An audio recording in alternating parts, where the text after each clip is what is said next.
18번 문제 보겠습니다. 18문제 아주 어려운 문제죠. 현재 주식 가격은 30만 원이고 1년 후에 36만 원으로 상승하거나 21만 원으로 하락할 것으로 예상됩니다. 무효이자율은 5%고요. 이 주식에 대한 유럽형 풋옵션이야. 콜옵션도 아니고 풋옵션이에요. 근데 이 풋옵션이 만기가 1년짜리고 행사 가격은 30만 원짜리래요. 현재 가치는 얼마냐? 이산복리를 가정한다. 자, 만약에 현재 주식 가격이 30만 원이에요. 여러분들 먼저 말씀드릴게요. 이거 자주 나오는 유형 아니에요. 이런 거는 자주 나오는 유형 아닙니다. 일단 시간도 많이 걸려요, 이게. 그러니까 너무 겁먹지 마세요. 그리고 도저히 못 풀겠다. 그러면 일단 이 문제 통해서 그냥 최대한 이해한다. 이렇게 생각하고 그냥 들어가세요. 시험장에 들어가시고. 이게 이제 자주 나오는 게 아니니까 여러분들은 너무 속된 말로 쫄지 마시라는 거예요. 이런 문제 보면서. 자, 30만 원짜리가 자, 오르면 얼마가 된다? 36만 원이 된다. 그러면 떨어지면 얼마가 된다? 얼마죠? 21만 원이 된다. 21만 원이 된다. 자, 그러면 자, 오르고 떨어지는데 이렇게 된다라는 거예요. 자, 그러면 이때 지금 행사 가격이 30만 원. 이거는 기초자산 가격이고요. 그 다음에 행사 가격이 30만 원짜리 옵션은 각각 이렇게 오르고 내릴 때 어떤 가치가 있느냐 이거죠. 근데 이 문제는 이건 풋옵션이라는 거예요. 풋옵션은 팔 권리니까 만약에 30만 원으로 가격이 올라가면 36만 원으로 올라가면 36만 원짜리 30만 원에 팔지를 않죠. 그러니까 풋옵션의 가치는 빵이 돼요. 빵이 되고요. 그 다음에 30만 원짜리가 21만 원이 되면 풋옵션은 팔 권리니까 행사 가격 30만 원이니까 30만 원에 팔 수 있는 거죠. 21만 원짜리를 30만 원에 팔면 9만 원 이익이잖아요. 그래서 이 풋옵션은 자, 기초자산 가격이 오르면 빵원, 떨어지면 9만 원까지 이익이 생길 수 있어요. 만기 가치가 이렇게 될 수 있죠.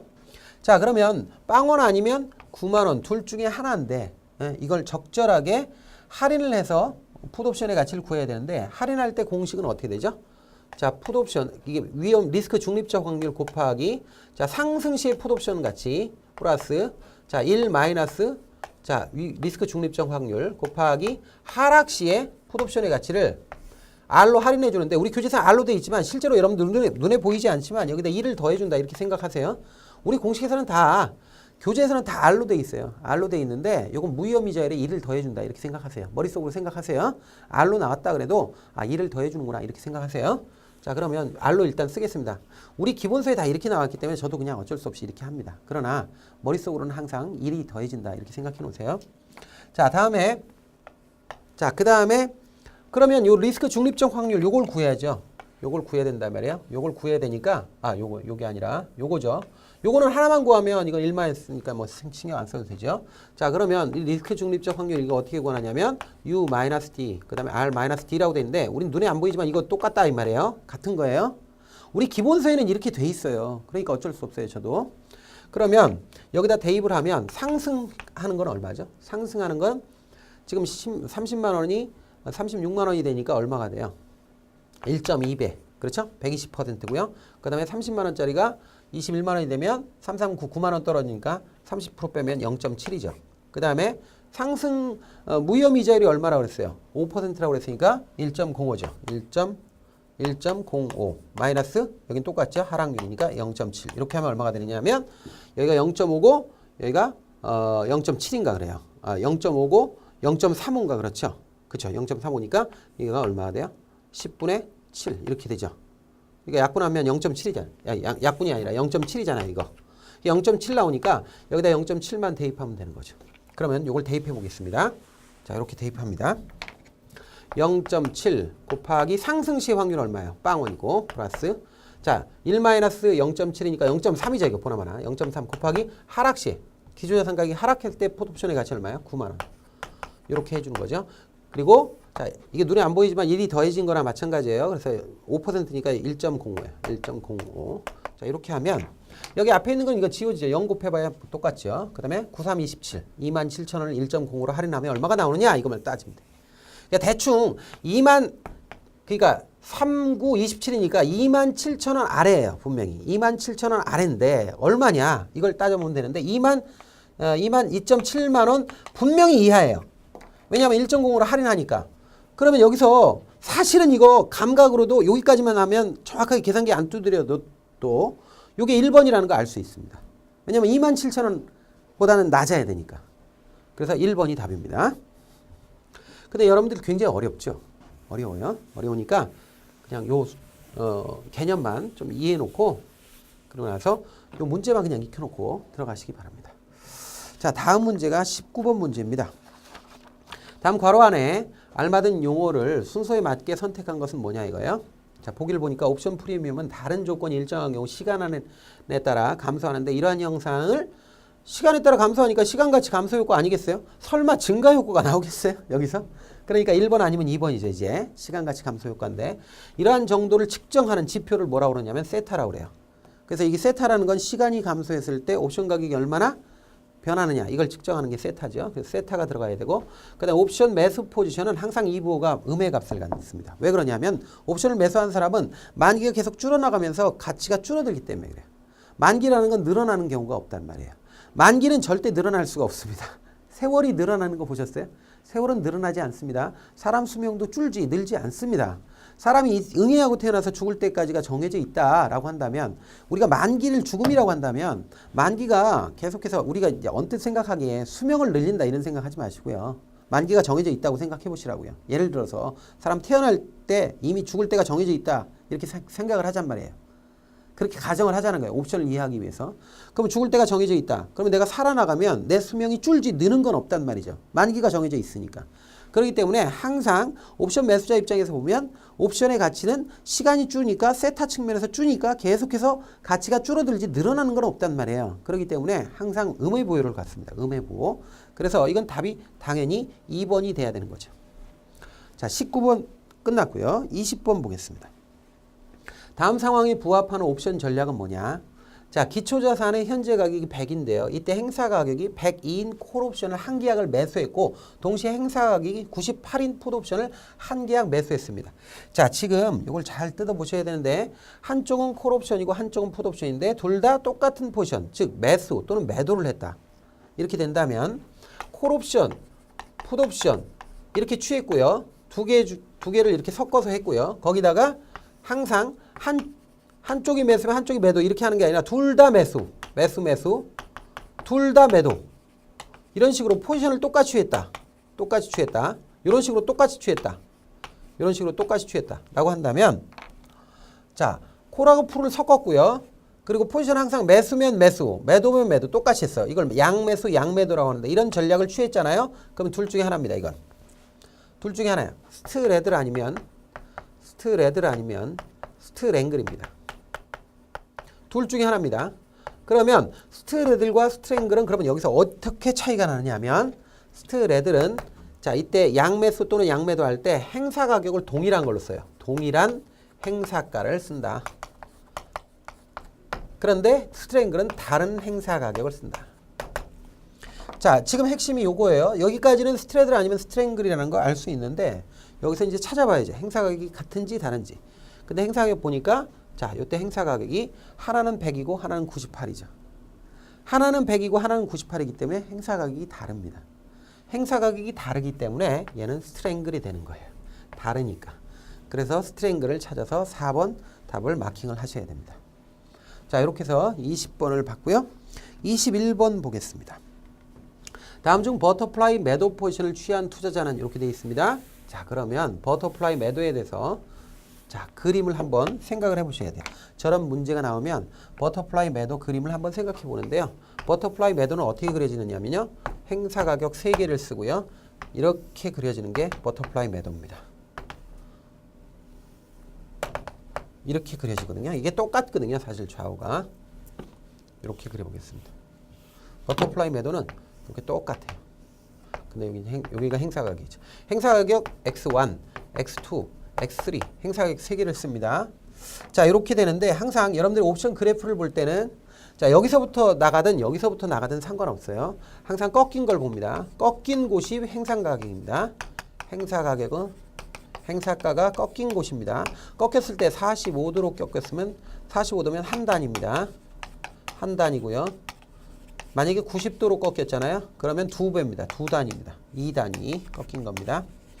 그 다음에 위로 꺾이면 매수한 겁니다. 그 다음에 아래로 꺾이면 매도한 겁니다. 자, 그러면 그림을 그려보겠습니다. 여기서부터 출발점이라고 해보죠. 여기서부터 해도 아무 상관없습니다. 여기서 하는 것도 해보겠습니다. 좀 이따가. 어디서 하든 상관없습니다. 여기를 기점으로 잡죠. 갑니다. 가는데 원래 이렇게 가야 됩니다. 가는 방향을 생각하세요. 이렇게 가야 되는데 아래로 꺾였으니까 하나 팔았죠. 아래로 꺾였으면 매도한 겁니다. 이 부분에서 매도했네요. 매도했는데 낮은 거 하나를 매도했고요. 자, 이렇게 갑니다. 이제 방향을 잡아서 이렇게 가다가 이렇게 가야 됩니다. 이렇게 가야 되는데 얘가 꺾였는데요. 이게 45도면 이렇게 가야 되는데 45도가 아니라 90도로 두 번 꺾였죠. 그러면 이건 두 계약을 매수한 겁니다. 매수했는데 매수 포지션은 두 계약을 한 겁니다. 그래서 두 계약을 매수해서 이렇게 올라갔습니다. 자, 그러면 이렇게 또 올라가죠. 올라가는데 원래 이렇게 가야 됩니다. 이렇게 가야 되는데 또 아래로 한번 꺾였죠. 이건 45도로 꺾였죠. 그래서 이건 아래로 꺾였기 때문에 매도한 겁니다. 자, 그러면 보세요.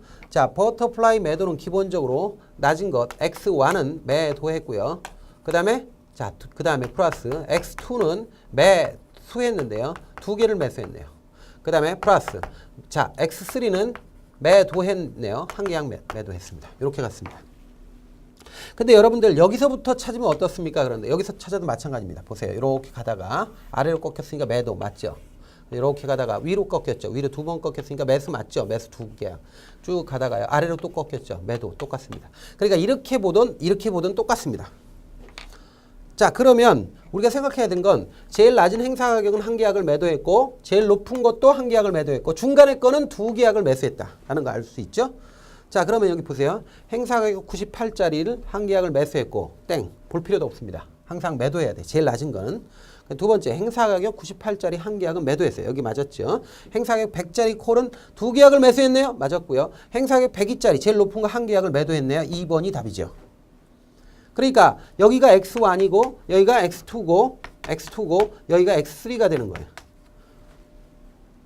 자, 이렇게 해서 문제를 찾아야 되고요. 나머지는 전부 다 문제를 만든 장문이죠. 그러니까 답 하나만 정확하게 알면 되는 거죠. 이건 다른 건 볼 필요가 없어요. 현혹될 필요가 없습니다.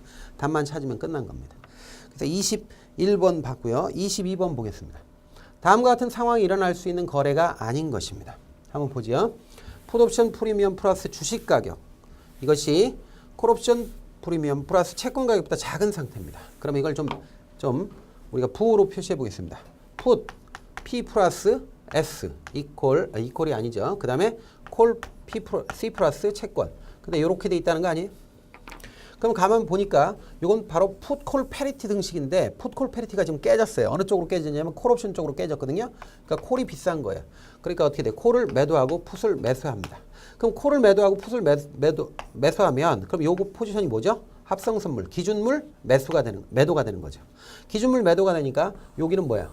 이쪽은 싸니까 어떻게 돼요? 플러스 어떻게 돼요? 주식을 매수해야 되는 거예요. 그럼 이런 전략을 뭐라 그래요? 이런 전략을 컨버전이다. 이렇게 얘기해요. 컨버전이다. 이렇게 얘기하는 거예요. 그래서 컨버전 할 수 있고 차익 거래가 가능합니다. 그리고 주식을 매수해야 되죠. 자, 그러면 첫 번째 컨버전 맞죠? 그 다음에 주식을 매수하는 거 맞죠? 그 다음에 이걸 차익 거래라고 하죠. 이런 식의 거래를. 근데 콜 매수, 풋 매도 틀렸죠? 콜 매수, 풋 매도가 아니라 콜 매도, 풋 매수입니다. 거꾸로 됐습니다. 4번 틀린 거죠. 자, 다음에 23번 보겠습니다. 자, 예금 상품에 가입한 고객이 은행으로부터 금리가 4% 이하가 되더라도 4%는 무조건 드리겠습니다. 이렇게 제한을 받았다는 거예요. 그럼 이 예금 상품에는 추가로 어떤 상품이 편입되어 있을까? 주가가 일정 수준 이하로 떨어져도 금리가 일정 수준 이하로 떨어져도 그 이하는 그 수준 이 일정 수준 이하가 되면 보상을 받기 때문에 일정 수준 이하는 무조건 어떻게 돼요? 보장이 되는 옵션에 지금 추가로 들어가 있는 거예요. 그러면 금리의 하한선을 정한 거죠, 이건. 4%는 무조건 지급하겠다는 제한은 결국 금리의 하한선을 두겠다는 거 아니에요. 최소한 4%는 주겠다는 거니까 금리 하한선 계약이에요. 그럼 금리 하한 계약 뭐죠? 플로어죠. 그래서 금리 플로어입니다. 그래서 금리 플로어가 답이 돼야 됩니다. 다음에 24번 보겠습니다.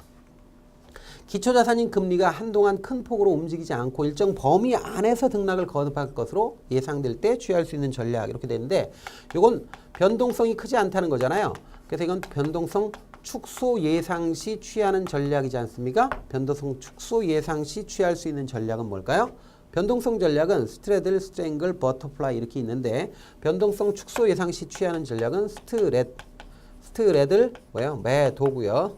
그 다음에 랭글도 매도고요. 그 다음에 버터플라이는 어떻게 되죠? 버터플라이는 거꾸로 매수입니다. 그러니까 요거 해당되는 거 있으면 돼요. 그러면 버터플라이 매도 틀렸죠. 그 다음에 스트랭글 매수 틀렸죠. 콜옵션 매수. 콜옵션은 아니에요. 변동성 전략이 아니고요. 그 다음에 스트레들 매도 하나 있네요. 4번이 답이죠. 25번 봅니다. T본드 선물 가격이 93입니다. 93 다시 뭐 빵빵 이렇게 되어 있는데 이건 저 T본드 선물이기 때문에 이게 32진법 써서 그래요. 그래서 93 다시 뭐 빵빵 이렇게 되어 있는데 다음 중 내가격 상태인 풋옵션, 옵션은 뭐 이렇게 되어 있어요. T본드 옵션이. 그러면 T본드 내가격이라고 하는 건 내가격은 어떤 게 내가격이죠? 내가격은 콜옵션인 경우하고 풋옵션인 경우가 다른데요. 콜옵션의 경우에는 기초자산 가격이 행사 가격보다 크면 내가격이고요. 풋옵션은 어떻게 돼요? 행사 가격이 기초자산 가격보다 클 때 내가격이에요. 그러면 지금 여기 지금 1번 보면 행사 가격이 92 이런 풋이라고 그랬죠. 그러면 지금 행사 가격이 92면 여기가 92라는 거 아니에요? 90인데 지금 기초자산 가격이 93이니까 어떻게 돼? 이렇게 되니까 이건 내가격 아니지. 외가격이죠. 1번은 외가격이고 2번 행사 가격이 94인 풋이라고 그랬으니까 여기 94가 들어가고 그 다음에 기초자산 가격이 93이니까 이렇게 되니까 이건 내가격 맞죠. 2번이 답이죠. 그 다음에 3번 행사 가격이 94인 콜이라고 그랬는데 콜옵션의 경우에는 기초자산 가격이 높아야 되거든요. 근데 기초자산 가격은 어차피 93인데 지금 행사 가격이 94래요. 이거 외가격이에요. 그죠? 꽝이에요. 이거 꽝. 낙첨이라고요. 그 다음에 4번 행사 가격이 93이래요. 콜이고 그럼 93이잖아요. 그럼 이건 같잖아요. 같으면 이건 등가격이잖아요. 내가격은 아니잖아요. 그래서 내가격인 것은 오직 2번밖에 없습니다. 그래서 답이 2번입니다. 자, 이렇게 해서 25번 문제까지 살펴봤습니다. 여러분들 수고하셨습니다. 감사합니다.